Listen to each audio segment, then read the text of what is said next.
In today's video, I'm going to teach you how to remove page numbers from a Microsoft Word document.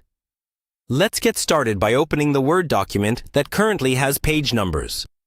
Make sure you're in the main document view, not in Print Preview or any other special view. It helps to scroll through a couple of pages first so you can clearly see where the page numbers are located, whether they're in the header at the top, the footer at the bottom, or maybe even in the margins. To remove them properly, we need to access the header and footer area where those page numbers live.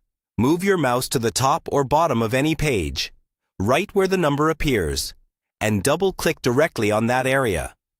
Word will switch into header and footer editing mode. You'll know you're in the right place when you see a new toolbar or ribbon section labeled Header and Footer, and the rest of your document looks slightly dimmed in the background. Now, click once on the page number itself so that it's highlighted. Sometimes it might be part of a larger field, so make sure you see the whole number selected. Once it's selected, you can simply press the Delete key on your keyboard. If your document is simple and doesn't use different first pages or sections, that one delete action should remove the page numbers from every page in your document. However, many Word documents use sections, especially if they were created from templates or have different layouts in different parts.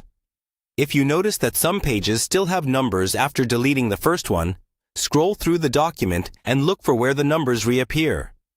When you find another page with a number, double-click in that header or footer area again to activate it.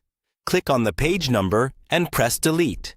You may need to repeat this for each section that has its own header or footer settings. It's also a good idea to check for options like different first page or different, i.e., odd and even pages in the header and footer tools, because these can cause page numbers to appear only on certain pages. If those are turned on, you'll want to check each type of page and remove the numbers from each header or footer variation.